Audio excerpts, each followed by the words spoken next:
I've developed this video for you to help you take care of the turtles and tortoises you might have. I've been taking care of these critters for about 12 years now, and I've gained a certain amount of knowledge about them, which I'd like to share with you, which will prevent, hopefully, things like this from happening in the future. It all started many years ago when we were children, and we would buy a little turtle for 25 cents at the fair or at a pet shop. And we'd buy a plastic bowl like this and put the turtle in the bowl, and 2 weeks later the turtle was dead. And no one knew why the turtle died. Well, I'd like to tell you why the turtle died. First of all, you don't keep turtles on sand. That's very, very bad for them. Ant eggs had no nutrition whatsoever. I'm sure you'd put the plastic bowl by the window, and filtered sunlight is not good for a turtle. They need unfiltered light, not through the glass, because the glass filters out the ultraviolet rays. For food, we either gave them ant eggs, as I said before, or hamburger, which is the worst thing you can feed a turtle, or a piece of wilted lettuce. And you couldn't expect an animal to live in a setup like this very long. They need much more room to swim. Unfortunately, today, the same thing is going on. People are buying turtles, namely box turtles, okay? This is a wild animal from Indiana, Illinois, Missouri. They'll buy an aquarium that's meant for fish, take the turtle and plunk it in the aquarium and expect it to live a happy life. Well, within a month, the turtle is dead. Also, another setup people use is the old cardboard box. Shredded newspaper in the bottom, a piece of wilted lettuce for the box turtle to eat, and they're meat eaters, and a shallow dish of water, which is usually all dried up. And the turtles in the cardboard boxes don't last very long. Usually these boxes are in the corner of a bedroom, just sitting there. No one pays any attention to the turtle after the first week. So I would like to show you how to take care of your turtles and tortoises the right way. Well,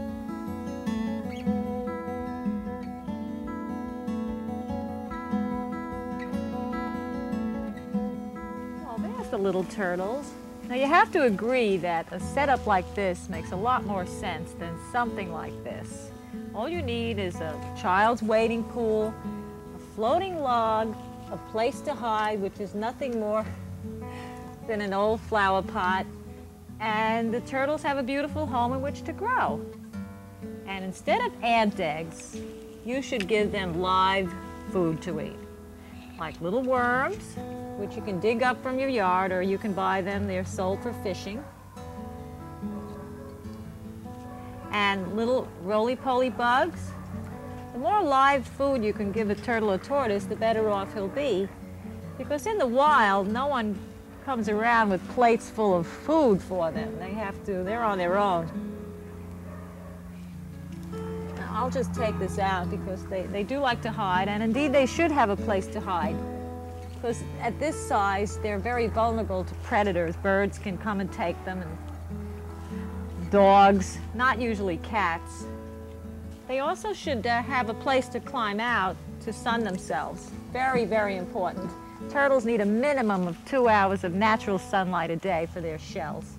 Otherwise, they get soft shell or fungus all over them, and it's not very pretty. These little red ear sliders are now illegal to buy in the United States because of the salmonella scare years ago. But this little guy and his brothers and sisters were born in Los Angeles at the home of my good friend Betty, who has many, many turtles. And they're doing quite well up here. I want to tell you also to always wash your hands thoroughly after handling any turtle or tortoise, because you never know if they could be carrying a disease. So to be on the safe side, scrub those hands. So if you treat these little guys right, they'll grow, and you can have them 40 to 50 years. To me, they're heirlooms.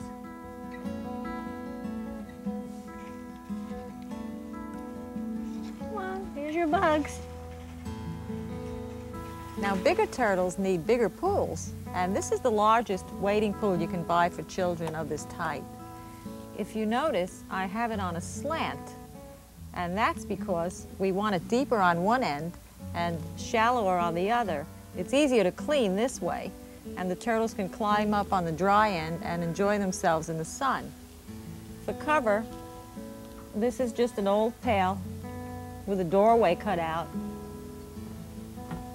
And I have a smooth log in there for them to climb up on. You don't want any rough logs because they can scratch their shells and their skin. I've had this pool set up for 10 years, and the turtles are very healthy, and they do enjoy it. This is another pond setup you can try. Not very elaborate, but it's a little deep, so if you have other box turtles around, they might fall in and not be able to get out. So it's a good idea to put a wire along the outer edge there, so if they do fall in, they can climb out and not drown. Also, you could put some rocks on the side for them to climb up on, and they can get out easily. That beautiful turtle you saw climbing out a little while ago recently came out of a meat market where they were selling them for soup. These are the popular Reeves turtles, also known as Japanese coin turtles. They don't get much larger than this. And if you'll notice, this poor little gal only has 1 foot. I have no idea what happened to the other 3 feet. But she does quite well. Her food has to be cut up small so she can bite it, because turtles normally will rip food with their front claws. I might add that turtles cannot eat unless they're under the water. I put the Reeves in a setup like this because I'm hoping that they'll breed for me. What I did here is take a leaky pool. It should be leaky because in the winter when it's raining, you don't want it filling up to the top with water. And I put some dirt in the bottom, about 1/3 of the way up, added some logs, rocks, and sunk a kitty litter pan down. And I also added a dog house and a few plants for cover, non-poisonous of course. And the Reeves turtles can go in and out of the water at will. I can feed them on the dirt, and they will grab the food in their mouths and jump into the water and just go to town eating. I've added rocks on the side of the pool so they can climb out easily. The turtles also hibernate out here, and what I do is cover the area where they're sleeping in the water with another pool so that it remains cool and dark all winter. Another thing you might want to watch out for is not to put plants too close to the edge, because they will use the plants as a ladder and just climb right up and fall out and go running across your yard. I'm very much against small turtles running loose in the yard because you can run them over with a lawnmower, and that's not a very pretty sight. A lot of people have seen this setup and liked it so much that they went home and built one of their own. You can also keep box turtles in an enclosure like this, and they can stay in it all year. Just make sure again that the pool is leaky so it doesn't fill up with water during a heavy rain.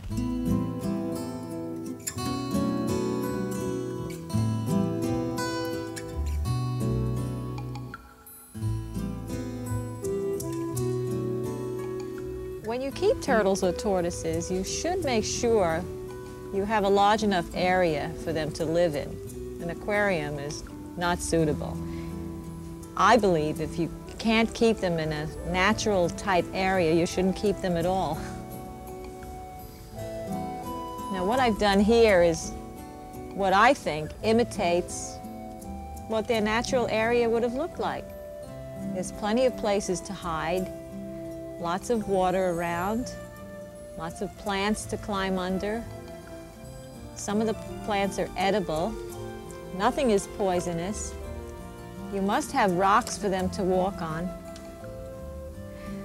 because that keeps their nails trimmed down. I feed them right on the dirt because I feel that it's a natural thing for them to eat dirt. There's logs that they can climb up on. And none of them ever appears to want to get out of this enclosure. People always ask me, Felice, your turtles are so happy. And I feel they're happy because they think they're home. Box turtles have their own likes and dislikes as far as choosing partners. And it's interesting to see a male walk by several females before finding the one he likes.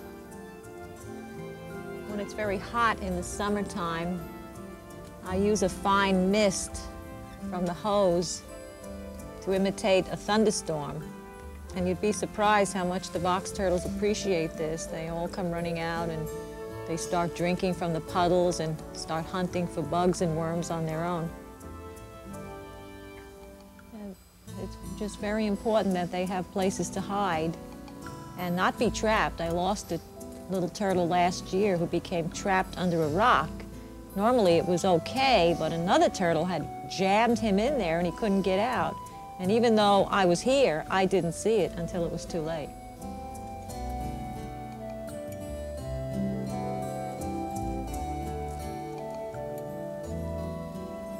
You might notice the fencing I have around here.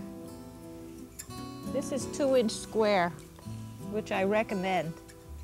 If you use chicken wire, the turtles use that as a ladder and just climb right up and go right over.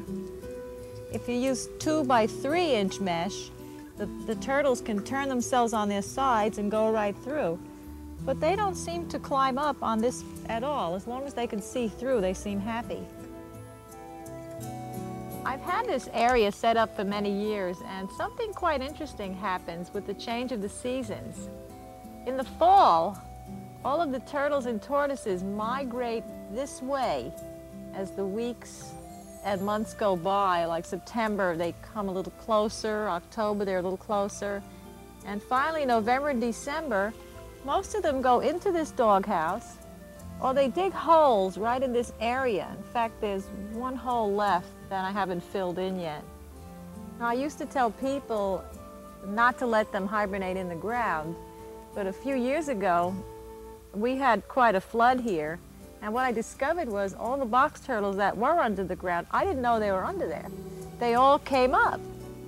So now I don't advise people to dig them up and put them in the house. Just leave them. They know what they're doing. And if it floods, they will come up.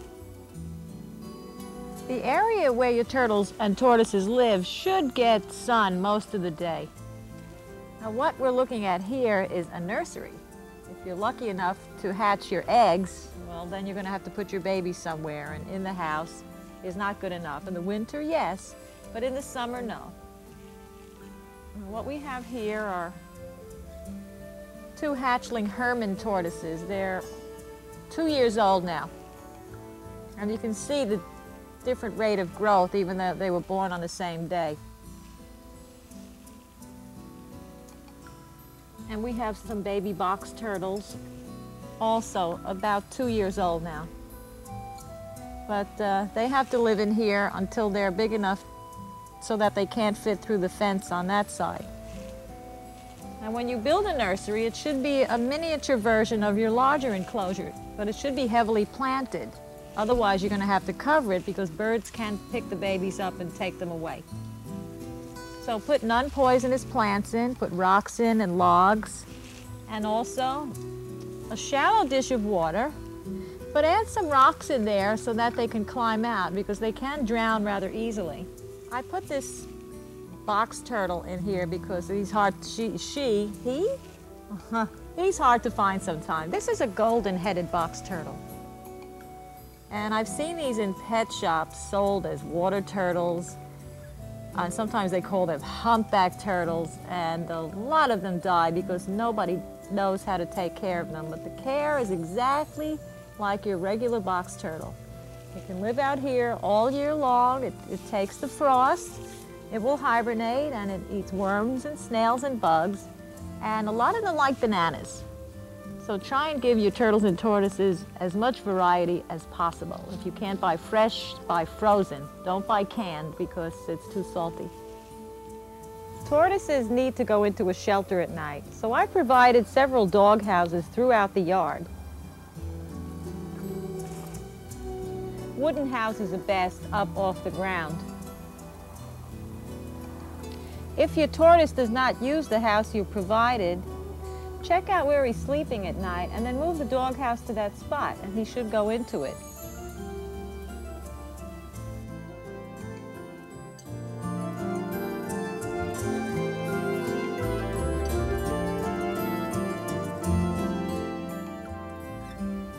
This is a California desert tortoise.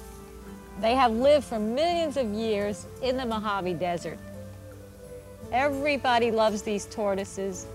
Everybody wants one of these tortoises. But I hate to tell you this, they're becoming extinct in our time, and the Fish and Game Commission is very slow to put them on the endangered species list. They're declining because their natural habitat is being taken over by off-road vehicles, sheep grazing, mining going on there, and the whole area is becoming a disaster as far as the tortoises are concerned. Now, these tortoises have a gular in the front here, and the males use that in the desert and in your backyard to turn one another upside down because they do like a good fight. And if this happens in your yard and you're not there, the tortoise will be dead within a half an hour if it's out in the sunshine. If it's in the shade, it has a chance of making it. So you never want to have more than one male in your yard unless you're there constantly to watch. The feet resemble elephant feet. Their skin is quite tough, but they are very fragile animals. In captivity, they are very susceptible to runny noses, and there really is no cure available at this time. If the runny nose is clear and the animal's eating, we really don't worry about it. But if the animal stops eating and starts losing weight and the stuff coming out of its nose turns white, then you might want to consult a veterinarian about it. But otherwise, we just leave them alone. They like to graze. You should give them a lot of grass, fresh grass, and even dry grass. And you shouldn't let your fingers go in their mouth the way mine just did. They love dandelions, and zucchini, and broccoli. I use frozen mixed vegetables for the variety of it.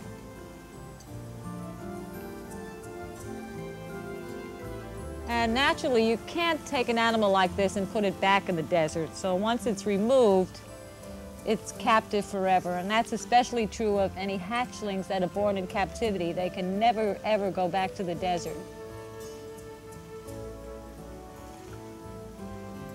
Come on.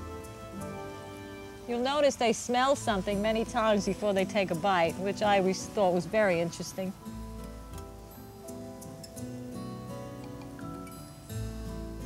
They don't normally drink, but it's wise to have a bowl of water around the yard at all times in case he wants a drink.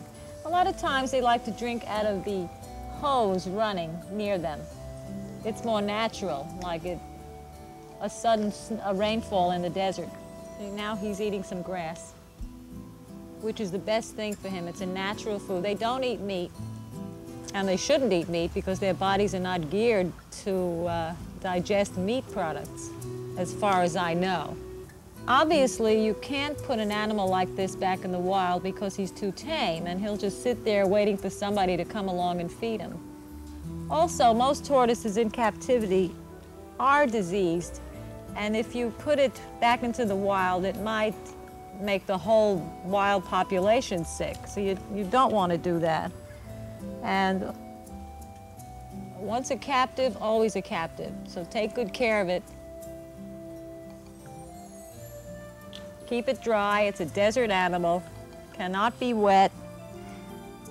There is no area in the United States like the Mojave Desert, so you do the best you can. Let the tortoise tell you what it wants, and they're very good at that if you're aware of what you're looking at. The desert and Texas tortoises are protected by California law, and you need a license to keep one. So when you send to the Fish and Game, you will get a tag like this, and you place it on the back of the tortoise's shell.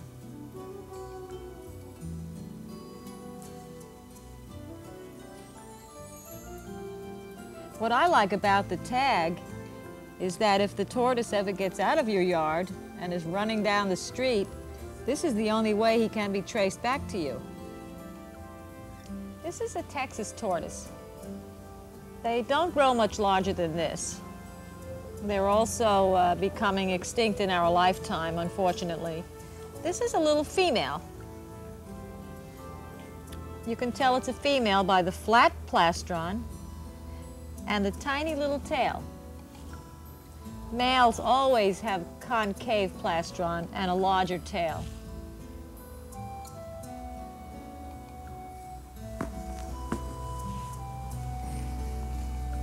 What you're looking at is a tortoise named Just Jim. When Just Jim was a little boy, apparently his leg was torn off by a dog, his shell was chewed up, and he was in a fire. That's why he looks the way he is. He's a very naughty tortoise, as you notice from what he was just doing here. He beats everybody up that crosses his path. And I think it's probably due to his childhood trauma. He came here disguised as a desert tortoise. Actually, he does resemble the gopher family. And the untrained eye would think that they're the same type of tortoise.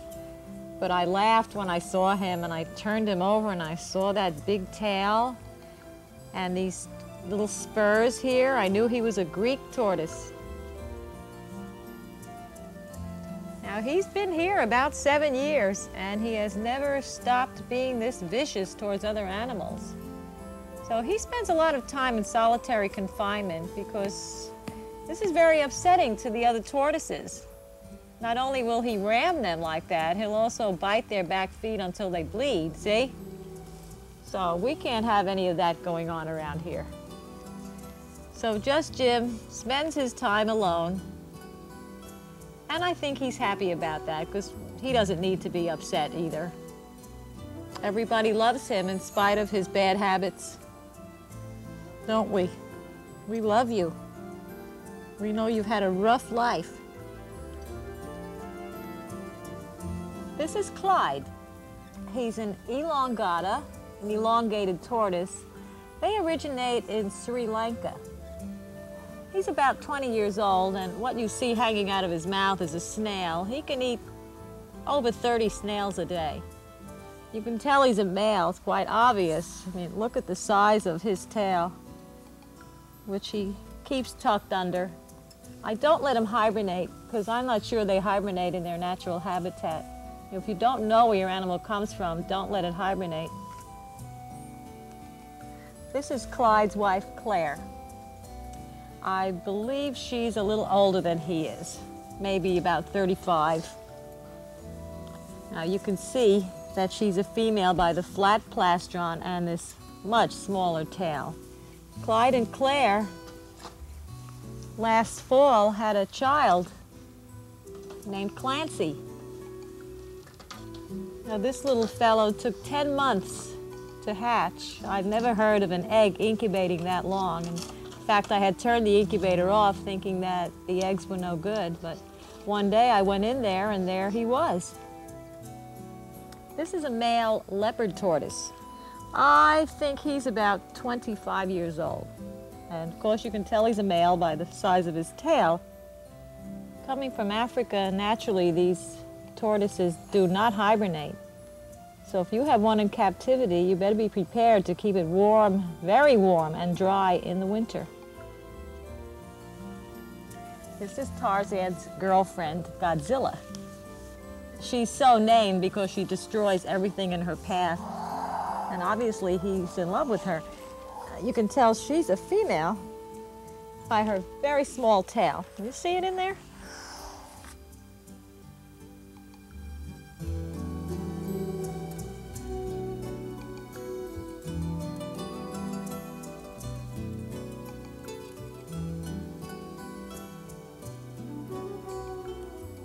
Now this is a popular tortoise found in many collections. It's a South American yellowleg. And he's just a guest in my turtle hotel here. Again, you can tell he's a male by the concave plastron and the large tail, which he has tucked in at the moment. Some people say they resemble a loaf of bread. This is Fat Betty, and I apologize to anyone out there named Betty who is slightly overweight. But Betty earned her reputation. She's a Russian tortoise, also called a Horsfield's tortoise. And you can see, when she pulls her head in, all this fat around her head from overeating. She's fully grown, believe it or not. These are Hermann's tortoises. They have a bone on the tip of their tail, which the Greek tortoises do not have. It's not a good idea to handle your turtles and tortoises too much. It's very stressful on them. Look how angry he is. I almost never pick them up. Now I'm going to put him down before he has a heart attack. They just live their lives in peace and quiet without any interference from me. And now, here's some turtles most commonly kept as pets. Loggerhead musk turtles, trifasciatas,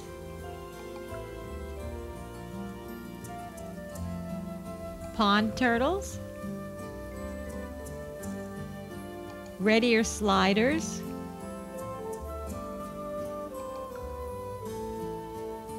painted turtles,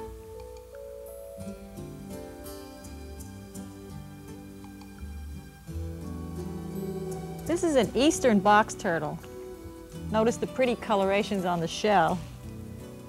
Unfortunately, these box turtles are also in a lot of trouble, and a lot of the East Coast states have cracked down on people picking them up and selling them and whatnot. This is a Gulf Coast box turtle. They're larger than the three-toed box turtles. The Gulf Coast turtle males do have a concave plastron. Three-toed box turtles do not. Notice how his beak is becoming overgrown. If you should see that happening to your turtle, you can trim that with some sharp scissors or some clippers or even a file if the turtle will let you do it. Usually this is caused by eating soft foods. So give them corn on the cob and snails, and make sure they eat on a hard surface such as the ground or even on a cutting board. That will help prevent this from happening. These are three-toed box turtles found in almost everybody's collection. This is a male and this is a female. It's very, very difficult to tell the difference when you look at their tails. But sometimes you can tell by looking at the color on their front legs and their faces. If you'll notice, the male has a lot more red on his face and front legs. And the female has yellow. Also, the males have long, thick, curved claws on the back feet.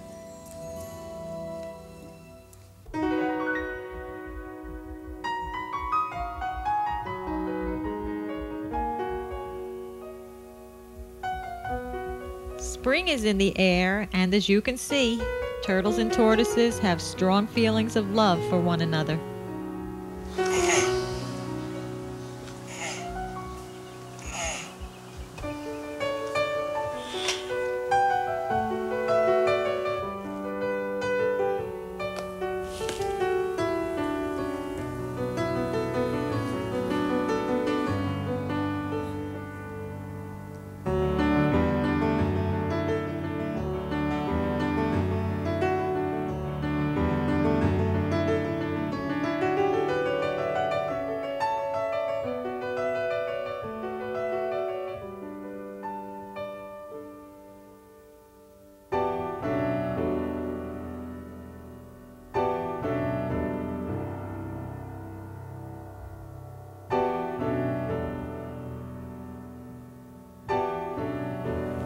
This is a Gulf Coast box turtle preparing a nest to lay her eggs. As you might notice, she's digging her nest on the side of a hill I built in here. Notice how she uses her right leg, then her left leg, then her right leg, It's just amazing to watch this. It is unusual to see a box turtle laying eggs because even though they begin digging their nests in late afternoon, the eggs aren't deposited until after dark. I might add this segment is being run unedited. Turtles do not take care of their young. Their only responsibility is laying the eggs in a suitable area.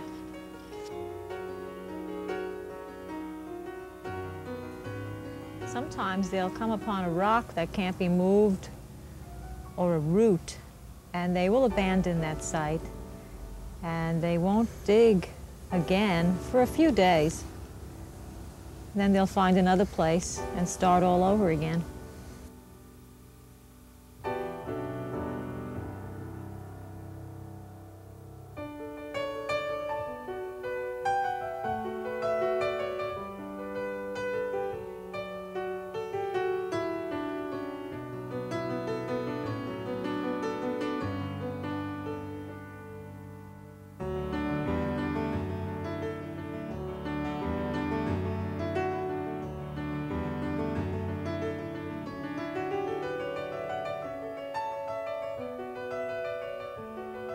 After she finishes covering the hole, I will cover the nest with a rock, because in the past I've found that other turtles will come along and find that this is a wonderful place to lay their eggs, and they will start digging and break all the existing eggs and then lay their eggs on top of them.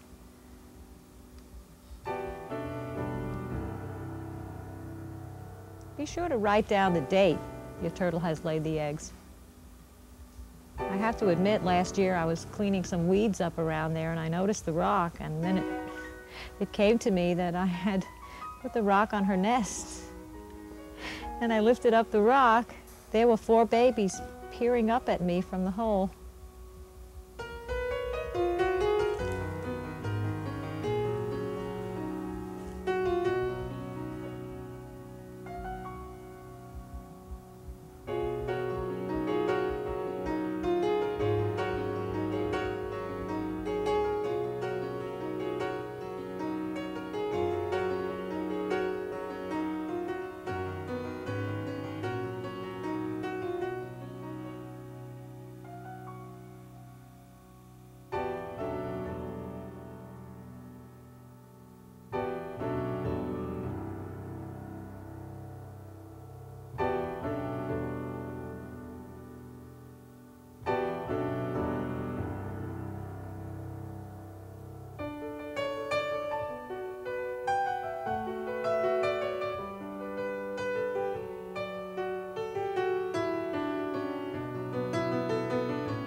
One mating can result in fertile eggs up to 5 years, so don't assume the eggs are infertile.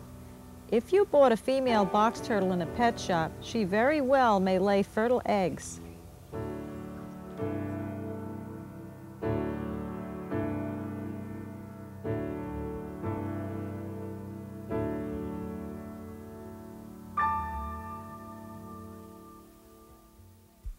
The box turtle eggs you saw being laid just a moment ago will stay in the ground because I haven't been able to hatch them any other way. And they'll come up between 90 and 125 days from now. But tortoise eggs will not hatch in the ground unless you live in the area the tortoises naturally come from. So you have to incubate them artificially. And here's a few ways people have had success. One is a frying pan. Put some moss in the pan, or you can use sand. Put the eggs on the moss or sand, cover it up with a lid, and keep it on low.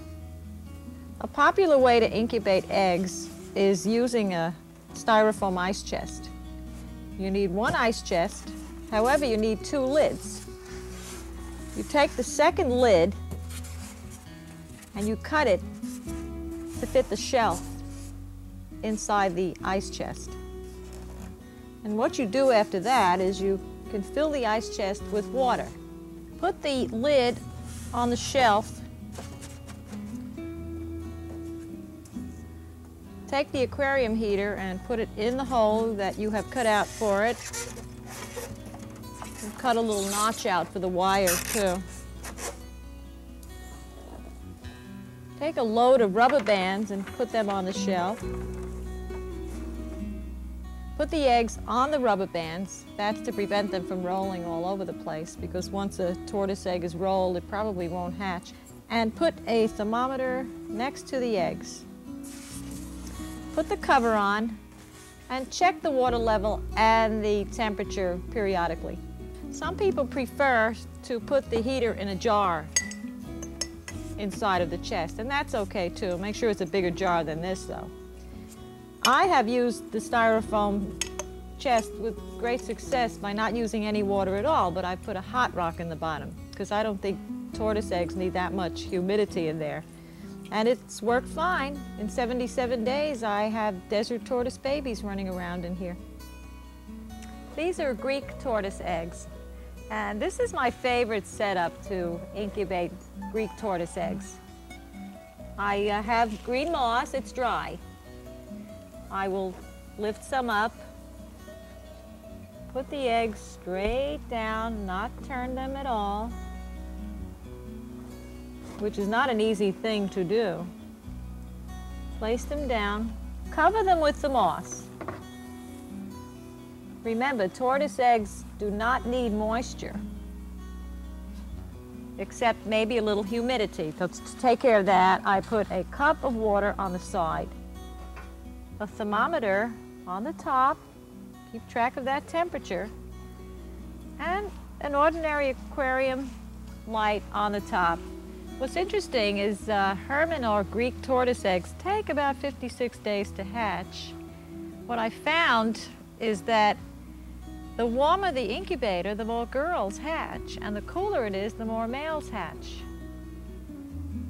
So all the tortoises I've ever hatched in here have been females because it has gotten quite warm. So sometimes I suggest that people have 2 incubators, one cooler and one warmer, and then you'll finally get a good mix of males and females. Another method people use is the margarine tub and 3 paper towels. Some people I know have also hatched box turtle eggs this way. I've tried it, but I haven't had any luck. You take a margarine tub and punch holes in the lid. Then you use 3 paper towels. You wet them and squeeze out the water as best you can. And then you put 1 piece of paper towel down on the bottom. You crumple up the 2nd paper towel and place the eggs in there. Try not to ever turn the eggs. And then take the 3rd piece of paper towel, put it over the top loosely, cover it up, put this in a warm place, and then keep your fingers crossed. People have had success using this method. This is a Hoverbator incubator. Has 2 windows for viewing the eggs. The heater is in the lid. Comes with a wire screen for placing the eggs on. There are wells in the bottom for water. For those of you who don't want to fuss with making your own incubator, this is an excellent ready-made one. Comes with a thermometer also. So use your imagination. There are many other ways to incubate eggs, and I wish you the best of luck.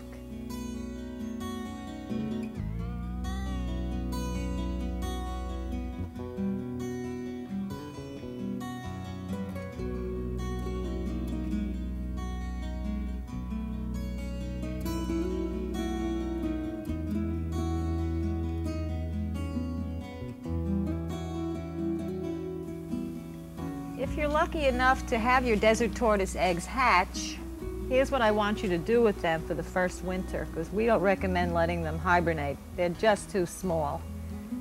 In this case, aquariums are okay, because the babies need a lot of room, they need protection, and they need warmth.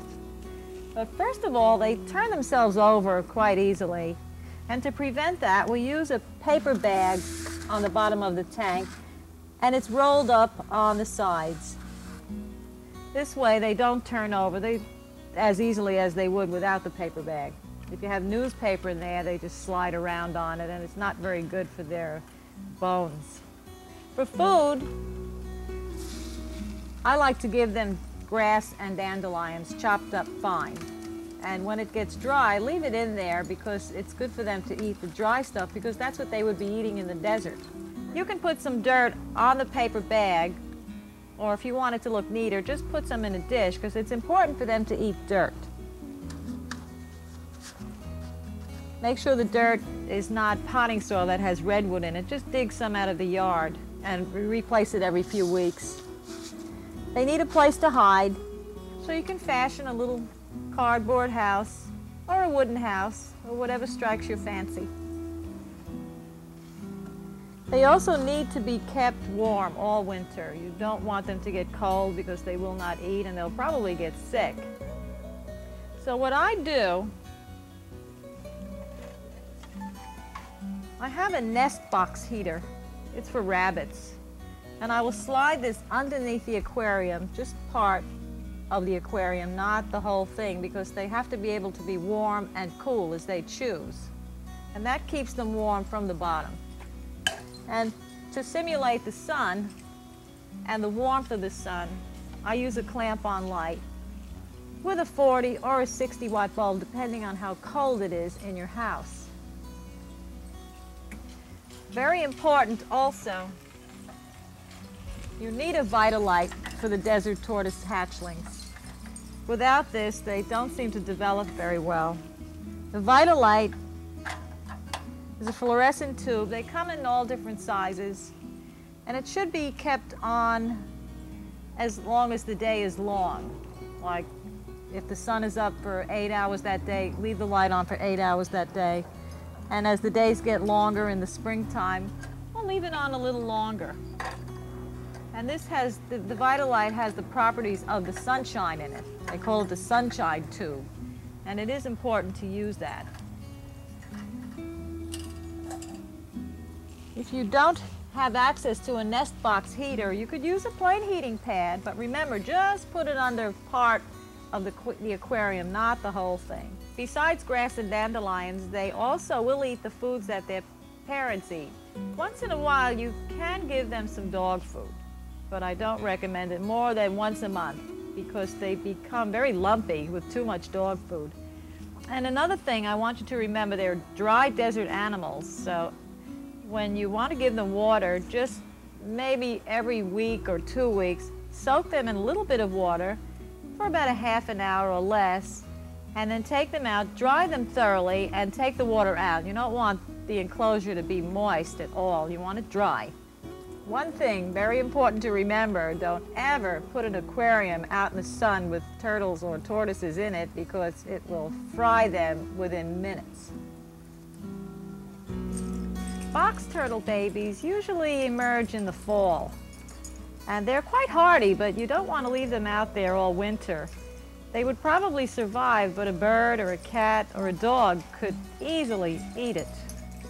So what I do, when I find them in the yard in the fall, I have a shoe box ready or a plastic sweater box, or even an aquarium is okay for babies. Now I put dirt in the bottom, and I keep part of it moist. And since they do like to drink water, and it's good for them to go in water quite often, I keep a very shallow dish of water in there at all times. But don't ever have it too deep because they have been known to drown. They can't turn over once they fall upside down into it, which one is doing right now, but it's so shallow that nothing will happen. They also like to hide like their parents do, so we put logs in there and pile them up so they can hide and feel really good, and rocks so when they walk on that, their claws are trimmed down. An extra hiding place, little house. And you do want them to be warm, although not as warm as desert tortoises. So I cover it up, because if you have a family cat, they can reach in with their paw and just flip the turtles out. So it's a good idea to keep it covered. And the cover also is a good base for just a plain aquarium light with a small bulb, which you will keep on during the day. But I'd like you to turn it off at night and then use the heating pad or the nest box heater under part of this enclosure to keep them semi-warm during the night, because you don't want them getting that cold. If they're very cold, they won't eat. And speaking of food, they're very picky to begin with. It's quite difficult to get them to start eating sometimes. In fact, some are known never to eat, and that's the end of them, but that's hatchlings for you. What I feed them are small bugs, small worms, and little bits of dog food and tiny bits of vegetables and fruits, because you never know what they like. It's very difficult to raise these babies.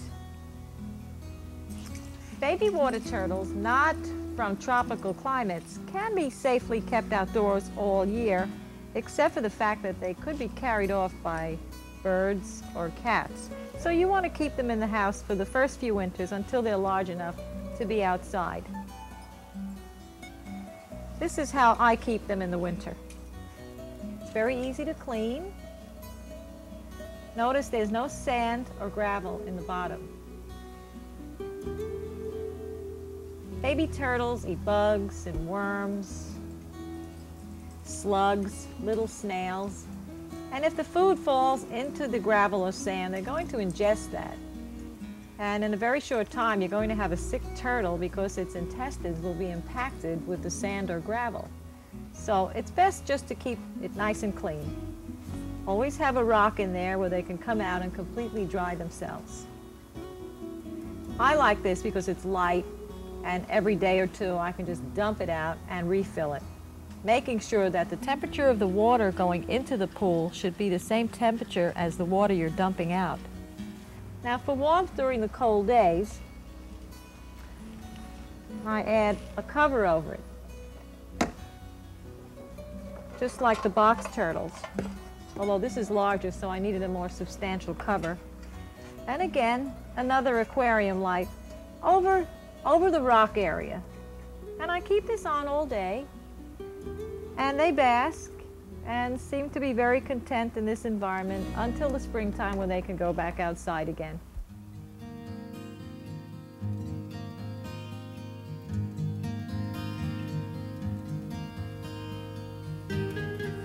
Tortoises of all species need a wide variety of foods in order to keep healthy.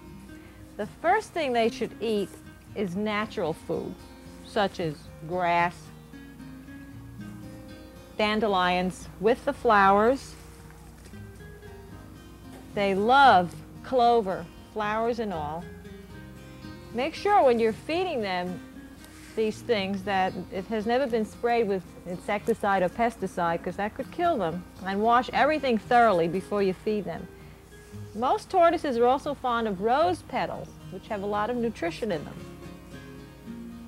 Now after they've eaten this, and they still appear to be hungry, of course you can give them lettuce. It's fine. It has a lot of water content, and the romaine lettuce has the highest vitamin A, and most vitamins are in the romaine lettuce.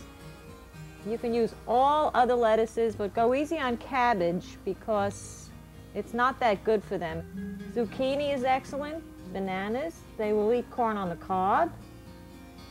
Tomatoes, apples, but don't give them the apple seeds. Too many can be poisonous. Watermelon is fine. Cantaloupe, frozen mixed vegetables, strawberries, green beans. But naturally, you don't want to just hand them an apple. It should be cut. So you'll want to get a board and start chopping. It's better to chop vegetables and fruit because it enhances the flavor and the tortoises are more likely to eat it. So chop it up as finely as you like. If you have hatchlings, you chop it up rather finely. And you can take all this and make a big mound. Some tortoises just like lettuce, so put the lettuce on the bottom.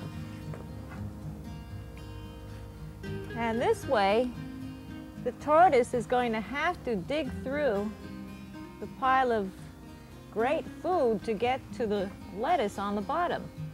And like it or not, he's going to be eating it all. We'll put a strawberry on the top. Make a nice mound out of it. And don't leave the food around all day long because it does turn rancid after a while and you don't want your tortoise eating that. And that's what your tortoises should be eating. Let's talk about box turtles. Do you have a box turtle in an aquarium with a piece of hamburger in front of it and you wonder why it is not doing well? Well, think.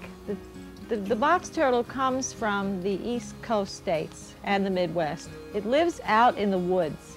Now, no one comes by and gives this box turtle a plate of hamburger. The box turtles eat worms and bugs and snails, such as this.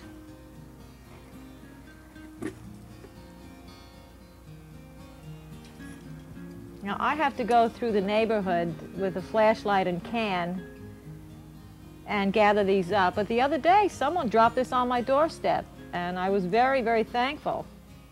But snails are an excellent food for them. They should eat the whole snail, the shell and all, because the shell contains lots of calcium, and it's excellent for them. If it's a bigger snail, I just crack it with something, usually the palm of my hand, when nobody is looking. Another thing that they all love are worms. Now, they don't like the worms you dig up out of your yard. You actually have to go out and buy worms for fishing.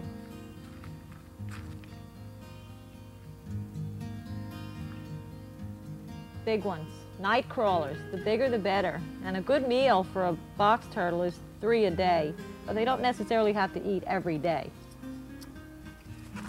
Now, if you don't have snails and you don't have worms that day, you could buy some cube steak. It's very low in fat. And what you do with this, take some scissors and just spend a little time one day and cut it into a lot of small pieces.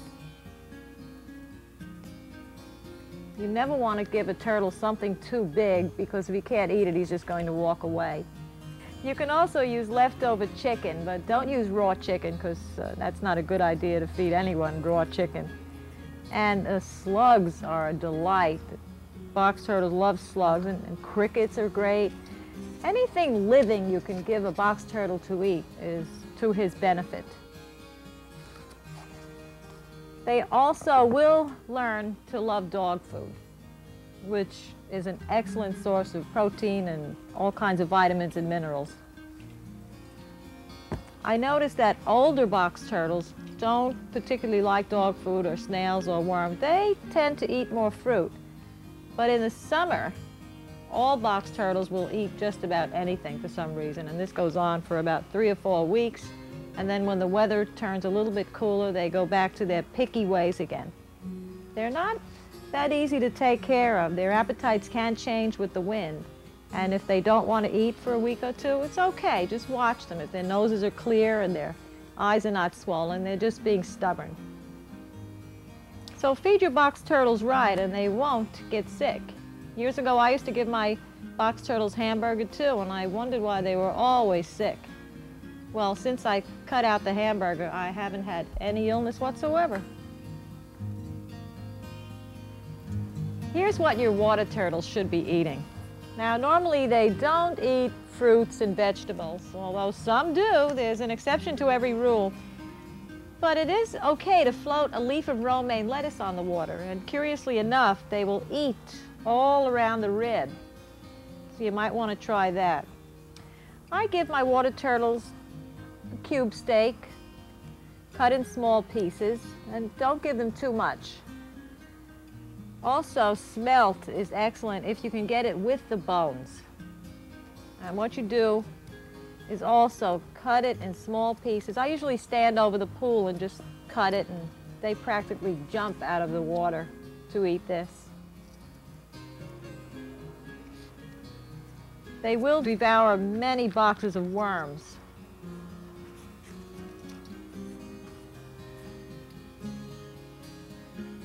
The bigger the better. Now, water turtles really don't have to eat every day. Every second or third day is enough. Snails, they do like snails, and if the snails are too big, smash it. But leave the shell on it, it's good for them. I do feed mine mealtime dog food.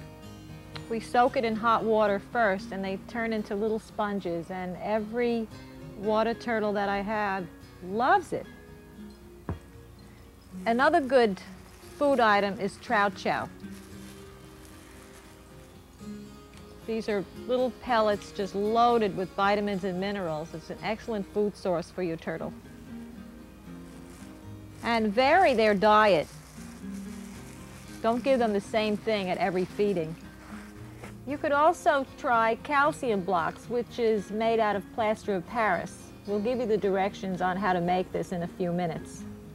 I grind up eggshells, and I put them into the mixture because it adds a little more calcium to the blocks. I pour the mixture into ice cube trays and let it harden for about a week before serving it to the turtles.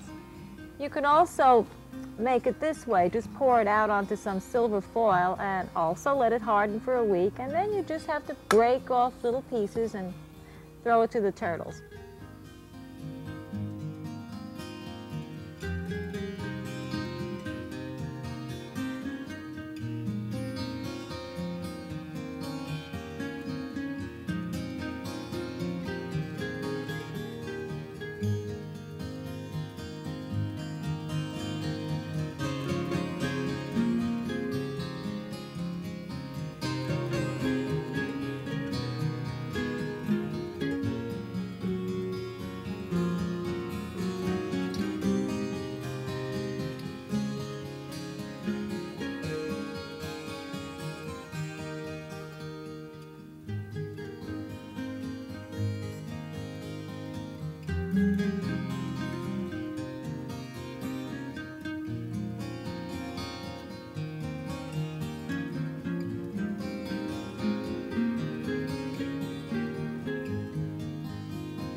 I built the greenhouse after acquiring the second large leopard tortoise because the smell in my own house was incredibly bad, and my family and I could not live with that, and this seemed like a very good alternative, and it's the best thing I've ever done.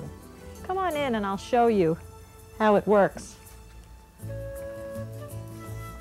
In September, the nights start getting a little chilly, so I have to carry the animals in here for the night, and then in the morning I bring them out. And by November, they're in here permanently for the winter. I was a little afraid of the humidity, so I don't have any plants in here worth mentioning. And during the summer, the grass grows, and I water it, but they're not in here, so it doesn't matter. As fall approaches, it gets dry, and then when the tortoises come in, they eat up all the grass. As you can see, there's hardly any grass left. There was a major problem with heat. I had various heaters, but they didn't work right. I didn't want a fan blowing heat all over the tortoises because they would get runny noses. So one day I discovered this Stanfield heat mat for pigs in a catalog, and this is an excellent product. It's a hard plastic, and the heating element is within the plastic. It only uses 400 watts of power, which is much lower than what I was using in the house with all the heating pads and overhead lights and all. The only thing wrong is you can't put anything on top of it. You can't put hay or dirt because it will not heat properly. So I had my husband build an open doghouse. It doesn't have any bottom. It's just sitting on the heat pad. And that keeps them very snug and warm all winter. And this last winter, we had 20 degrees and the tortoises were having a great time. In fact, Tarzan and Godzilla were mating. For a little privacy, I put these shades down because they do like to hide. Without the shades, they were going on the side and in other places. But with the shades, in they went. And even these strings serve a purpose. When the tortoises would walk in there, they would feel that on their backs and feel very secure. If it did get a little too humid in here, all I had to do was open the windows for about an hour and the humidity would go right out and it would be dry again. But I highly recommend this. If you have a place in your yard and you can't deal with the smell, but you love your tortoises, build a greenhouse. It's worth every penny.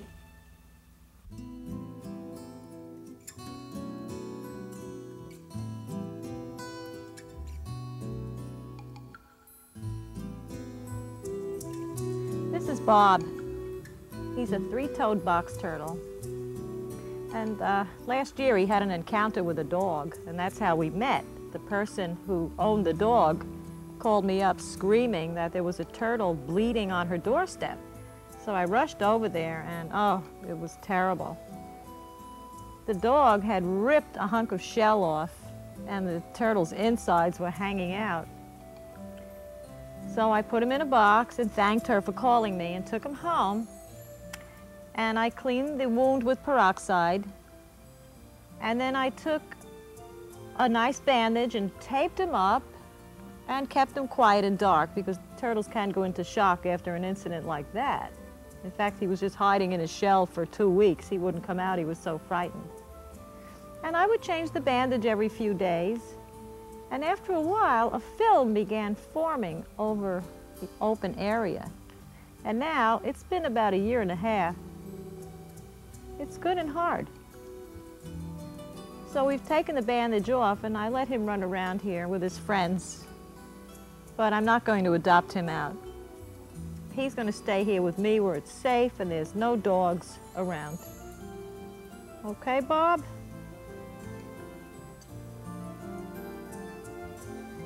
I'd like to introduce the Colonel. The Colonel is also a Hermann's tortoise, although you'd never guess from the shape of him. He's 33 years old. He came to my yard 5 years ago. The woman who owned him bought him in San Francisco. And for 26 years, she had him in a cardboard box on newspaper eating lettuce. And this poor guy just never grew correctly. He looked a lot worse when he arrived here. His beak was about 1 inch long, and I've left some of his nails to show you. His shell is totally deformed.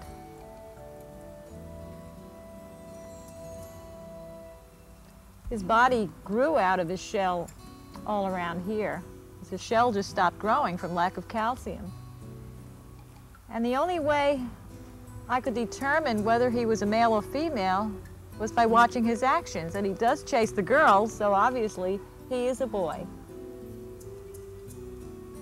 For the last 5 years, he's been eating a very good diet of snails and worms and dog food and lots of fruits and vegetables, but he hasn't changed a bit. Now, once they become deformed like this, they never change. He has the equivalent of rickets. He can't walk properly. He just drags his legs along. His claws were twice as long. But no amount of walking on cement has gotten them down. But he's a great little tortoise. This is Tudor, who's been at my hotel for a couple of years. He's 11 years old. Now, what could have happened to Tudor? Tudor is a three-toed box turtle, and he shouldn't look like this. Well, Tudor was raised in a kitty litter pan on artificial grass. He had a leather pouch to sleep in, and all he ate was lettuce and hamburger. One thing he did get a lot of was cod liver oil, and that was my suggestion to his owner, and I'm really not sure what caused this deformity, but if it's the oil, forgive me. But a lot of other baby box turtles do become deformed like this, and I have a sneaking suspicion it's because we give them too much food. In the wild, no one places big worms in front of them or snails. They have to hunt, and they don't eat every day. So if you have a baby box turtle, I suggest you don't feed it every day. Maybe every third day. I know you want to feed it every day, you get kind of nervous, but go easy on the food to prevent this from happening. This is Rocky. It's hard to believe that he too is a leopard tortoise. And you can see by his long tail that he is a male, even though his plastron is not concave in any way. But what in the world happened to Rocky? When I saw him, I thought, my goodness, what in the world? He doesn't look like a leopard tortoise. Well, what I think he was born in captivity. And when animals are born in captivity, tortoises that is, we feed them too much. And this is what happens, especially if you start giving them a lot of dog food. So Rocky is totally deformed, and I don't think he'll ever look like a normal leopard tortoise. But he is a nice guy. We're all aware of the damage dogs, raccoons, and rats can do to our turtles and tortoises, but here are a few samples of what can kill your tortoises in your yard.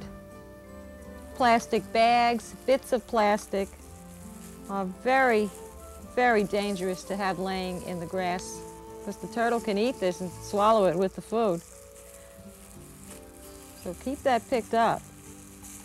Long strings of Bermuda grass should be cut, because more than once I've seen tortoises come in here with this Bermuda grass wrapped around their neck or a limb. They could lose a limb with this wrapped around it. Rubber bands can be ingested and cause a lot of harm inside the tortoise. Baggy ties can also be swallowed while your tortoise is grazing. Even dog and cat fur can injure your tortoise. Staples, nails, paper clips can cause a lot of damage if eaten. String and yarn, if eaten, can kill your turtle.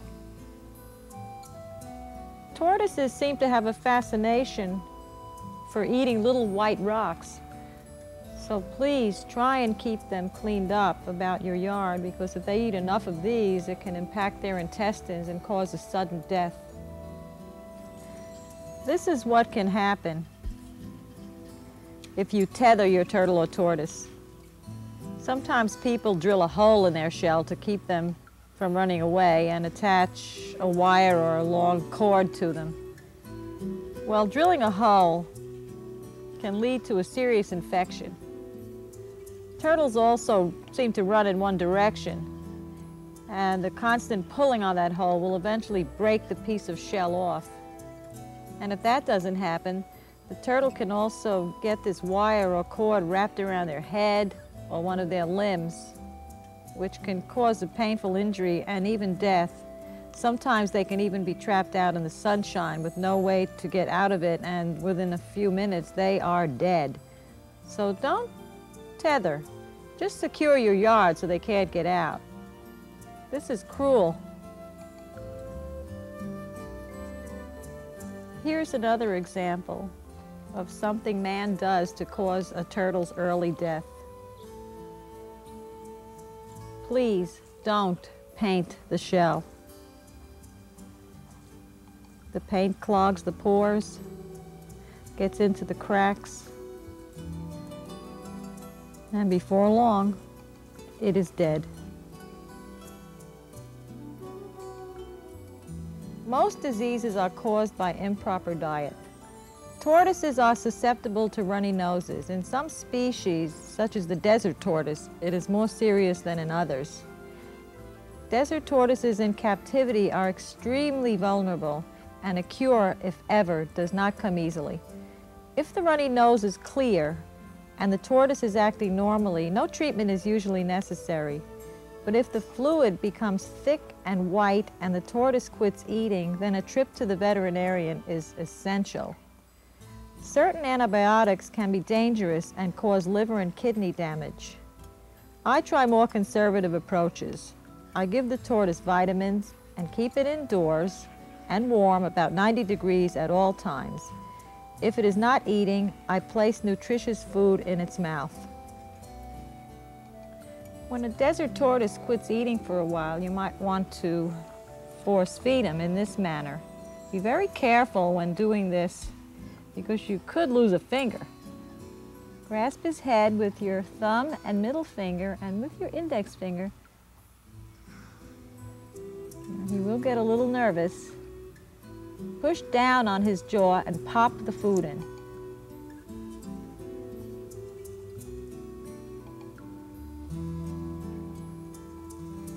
Have something nutritious, such as green beans or bananas.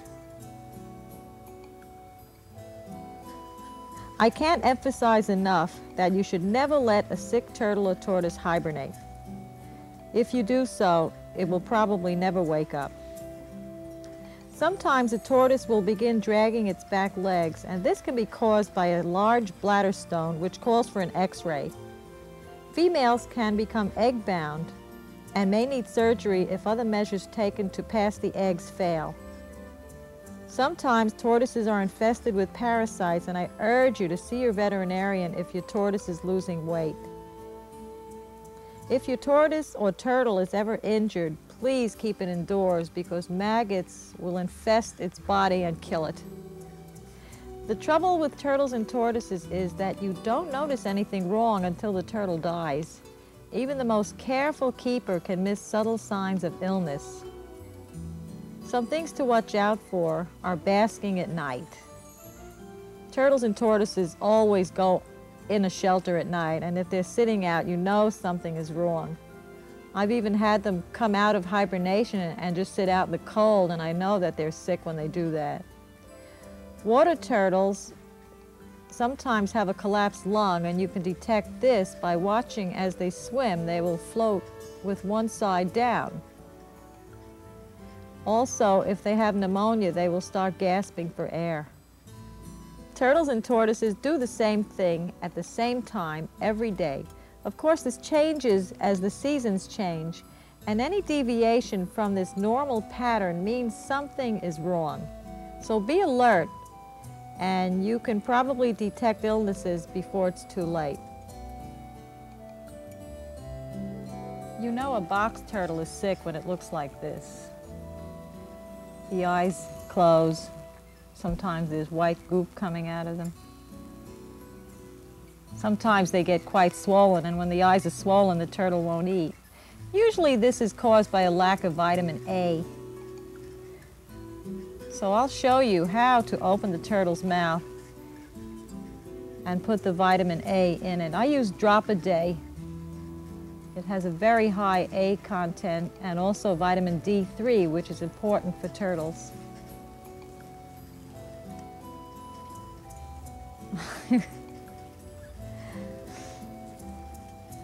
You need the cap of a pen. Not all turtles are very cooperative about this. It takes a lot of practice. And if you're doing it alone, you can sit like I am with the turtle between your knees. You just get the cap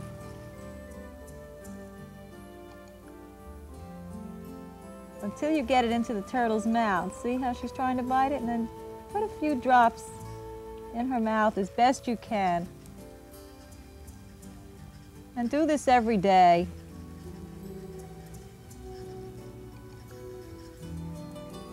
Then for the eyes, you could get a tube of antibiotic eye ointment from your veterinarian. And try to get that in the turtle's eyes. Try and get it in the eye, not just on the outside. A couple of times a day. Keep the turtle warmer than usual. And in a few weeks, he should be feeling like his old self again. If he's not, then you might want to check with a veterinarian. He might need antibiotics.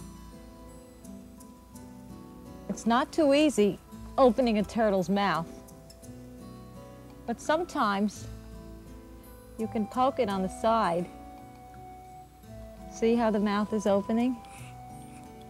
And then you can drop the vitamins or medicine in there. Or sometimes, if they're very stubborn, you can pull out their leg and they get so angry that they'll just open their mouth at you, and you can pop the vitamins right in. Be very careful doing this because they can pack quite a bite. A very common ailment of box turtles are neck lumps. You can see this starting right here. Now you can usually take care of this yourself, but I urge you to take the turtle to the veterinarian and he will show you how to do it, and then you can continue from there.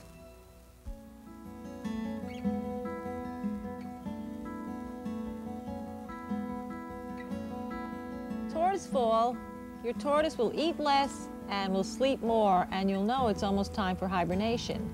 You can't let your tortoise hibernate in the ground unless you live in the area near where he comes from. So you'll want to get a sturdy cardboard box ready and fill it with dry leaves,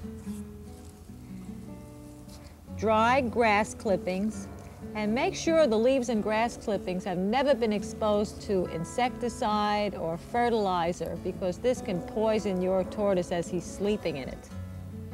When your tortoise hasn't eaten for about a week, it's time to put him to sleep for the winter. So place him in the cardboard box with the dried leaves, grass clippings. If you don't have either of these, you can shred up a lot of newspaper. Place him in there, cover him up. They have to feel secure even during hibernation, and then close the box up.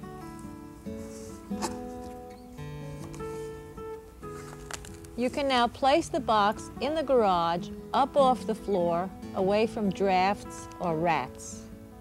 Or if you have a cool room in your house, you can put it in that room or in a cool closet. As long as he stays about 50 degrees, he'll be fine. Your tortoise will sleep for about 6 months, and I want you to check him every 2 weeks to make sure he doesn't have a runny nose or swollen eyes.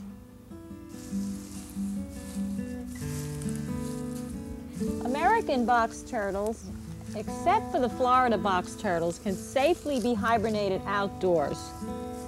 Just make a nice big pile of grass in the corner, and about September you'll find them going in the grass pile and coming out of the grass pile, and by November, December they will be in there and they won't come out anymore. Some of them prefer to hibernate in the doghouse, and in that case you just take the grass clippings and leaves, dry leaves, and throw them in the doghouse with the turtles, and they'll be comfortable all winter. You don't have to worry about moistening the grass pile because there's enough humidity in the winter to keep it just right for them. Just make sure the grass pile is not in an area that floods heavily. Sometimes if a box turtle becomes ill during the winter, you'll find that he crawls out of this grass pile, so be aware of that. If you see one sitting out in the middle of winter not moving, you'll know he's not feeling well and he's telling you something. So bring him in the house, keep him warm, give him vitamins, and he should be okay. If your turtles live in an outdoor pond, which is an ideal setup, you don't have to worry about them. They'll hibernate at the bottom of the pond in the mud, or they'll climb out and hibernate in the dirt. But if you have them in a pool such as I do, all you have to do is get another pool or fashion some kind of cover and cover them up like this for the winter. You want to keep them dark and cool, and they'll sleep for about 2 to 3 months depending on your weather. Check them every few weeks to see if they have runny noses or swollen eyes. And if that's the case, well then take them in the house and treat them. If for some reason you don't want your turtle or tortoise to hibernate, just bring your tortoises in for the winter. Keep them warm and dry. Keep them eating. They won't eat as much. And I'd advise you to buy a Vitalite. It's very important for their health anytime they can't go out for a long period of time. Water turtles can be kept in a tub in your laundry room or wherever. Keep them warm, keep them feeding, and they should be okay until the springtime when they can go outside again.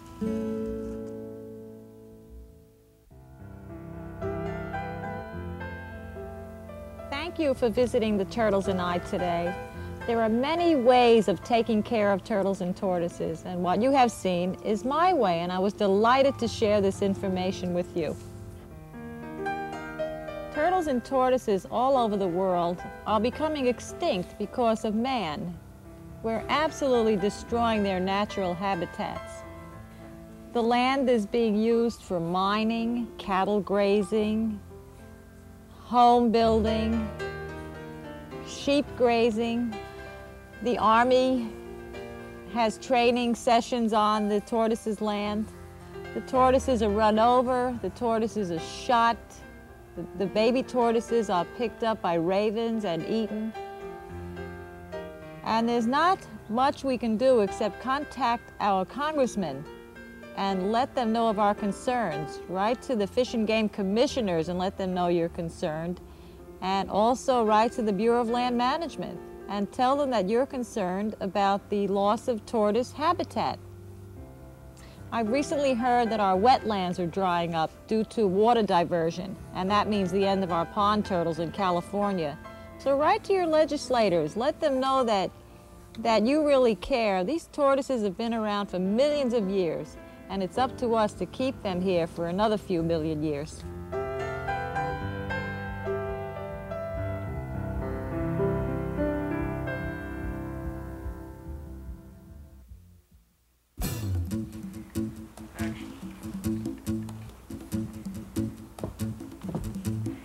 I'm here today to try to help you take care of your turtle and tortoise. I blew it. The food was no good. Dried ant eggs have no nutrition. And usually someone would put a piece of... Okay, we gotta get rid of it. I know, she's banging down there. Oh, it's Claude. It's just Jim. It's just Jim.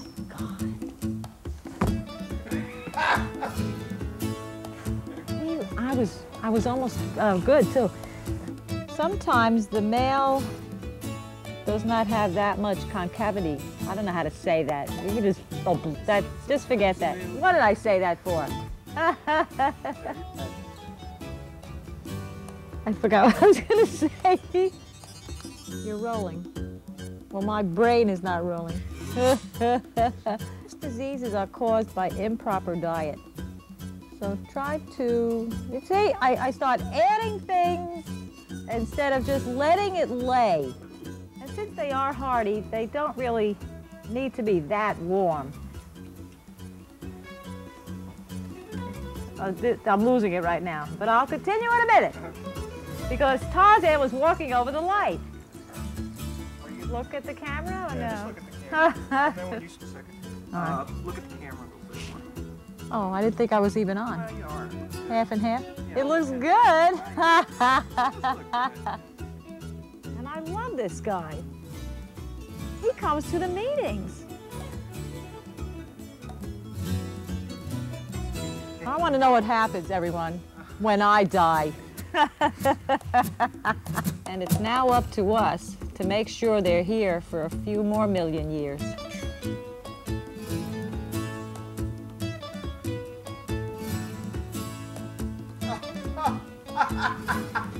You'll cut before that, I hope.